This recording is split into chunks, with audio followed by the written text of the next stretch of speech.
शेतकरी बंधूंनो, आता महाडीबीटीवर 100% अनुदानावर सोयाबीन बियाणे मिळणार आहे आणि महत्त्वाचं म्हणजे पहिल्यांदा अर्ज करणाऱ्यांना प्राधान्य दिलं जाणार आहे. म्हणजेच जर तुम्ही आता अर्ज केला नाही तर तुमचा नंबरसुद्धा लागू शकणार नाही. खरीप हंगाम 2026-27साठी ही मोठी संधी आहे. राष्ट्रीय खाद्यतेल अभियान योजनेअंतर्गत शेतकऱ्यांना 100% अनुदानावर सोयाबीन बियाणे दिली जाणार आहे. अर्ज प्रक्रिया महाडीबीटी पोर्टलवर सुरू झाली आहे. तरी याच्यामध्ये प्रात्यक्षिकसाठी शेतकरी गटांनाच लाभ मिळणार आहे, तर प्रमाणित बियाण्यासाठी सर्व शेतकरी अर्ज करू शकतात. तर शेतकऱ्यांकडे फार्मर आय डी असणे बंधनकारक आहे. तर मोबाईलवरून अर्ज कसा करायचा ते आपण स्टेप बाय स्टेप आता बघणार आहोत. तर शेतकरी बंधूंनो, सर्वप्रथम आपण महाडीबीटी या पोर्टलवरती लॉग इन करायचे आहे. लॉग इन केल्यानंतर आपल्याला अशा प्रकारचे पेज ओपन होईल. त्याच्यामध्ये आपल्याला वैयक्तिक शेतकरी या ठिकाणी क्लिक करून तिथे शेतकरी आय डी प्रविष्ट करायचा आहे. आपला शेतकरी आय डी टाकल्यानंतर OTP पाठवा इथे क्लिक करायचे आहे. त्यानंतर आपल्या रजिस्टर्ड मोबाईल नंबरवरती OTP येईल.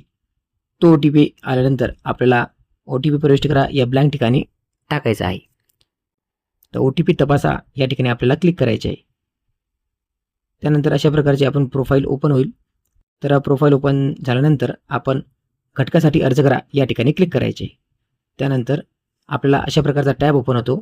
तर याच्यामध्ये 3 नंबरची जी ऑप्शन आहे ते म्हणजे बियाणे वितरण, प्रात्यक्षिक आणि फ्लेक्झी घटक या ठिकाणी बाब निवडा इथे क्लिक करायचे आहे.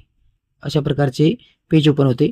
तिथे जिल्हा, तालुका आणि गाव, शहर, आपला गट नंबर हे सर्व ॲज इट इज येते. फक्त आपल्याला खाली जो हंगाम आहे तो निवडायचे. त्यासाठी खरीप हंगाम, घटक प्रमाणित बियाणे वितरण इथे निवडायचे.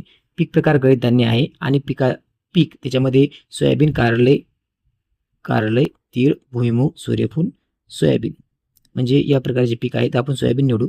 सोयाबीनसाठी आपल्याला किती क्षेत्रासाठी अर्ज करायचा आहे ते क्षेत्र टाकायचं आहे. आपण 1 एकर, 2 एकर, 3 एकर, 5 एकरपर्यंत टाकू शकतो. तर आता आपण इथं 1 हेक्टर टाकूया. आणि तर 1 हेक्टरसाठी आपल्याला बियाणे जे आहे ते 75 किलोपर्यंत बियाणे आपल्याला 50% अनुदानावरती किंवा परमिटवरती मिळते. तर त्यानंतर इथे जतन करायचे. जतन केल्यानंतर आपल्याला जर अजून काही घटक ॲड करायचे असेल तर आपण करू शकतो. नाही तर आपण पेमेंट करण्यासाठी आपण जाऊ शकतो. तर त्यानंतर पेमेंट करायचे आहे. आणि पेमेंट केल्यानंतर आपल्याला जर यापूर्वी आपण यावर्षी अर्ज केला असेल तर आपल्याला 23.60 जी फी आहे ती द्यायची आवश्यकता नाही. जर आपण याच्यामध्ये अर्ज केला नसेल आणि ब्लँक असेल तर आपल्याला 23.60 एवढं आपल्याला अर्ज फी जे आहे हे आपल्याला इथे लागेल. तर अशा प्रकारे आपला अर्ज पूर्ण झाल्यानंतर आपण अर्जाची स्थिती तपासू शकतो. तर अर्जाची स्थिती तपासासाठी घटक इतिहास पहा या ठिकाणी क्लिक करायचे आहे. त्या ठिकाणी आपल्याला लागू केलेले घटकमध्ये आपला जो अर्ज आहे त्याचे प्रोसेस दिसेल की आपलं वेट लिस्टमध्ये आहे की निवड झाली आहे. तर अशा प्रकारे आपण एकदम सोप्या पद्धतीने प्रमाणित बियाणे यासाठी अर्ज करू शकतो. तरी ज्या शेतकरी बंधूंना प्रात्यक्षिकसाठी अर्ज करायचा असेल त्यांना शेतकरी गट असणे अनिवार्य आहे. शेतकरी गट आपला 1 मार्च 2024 पूर्वी नोंदणीकृत असणे गरजेचे आहे. जे शेतकरी प्रात्यक्षिकसाठी अर्ज करतील त्यांना 100% अनुदानावरती बियाणे मिळणार आहे. पण प्रात्यक्षिकचा लाभ फक्त शेतकरी गटांनाच मिळणार आहे. वैयक्तिक शेतकऱ्यांसाठी प्रमाणित बियाणे म्हणजेच 50% अनुदानित बियाणे आपल्याला मिळणार आहे.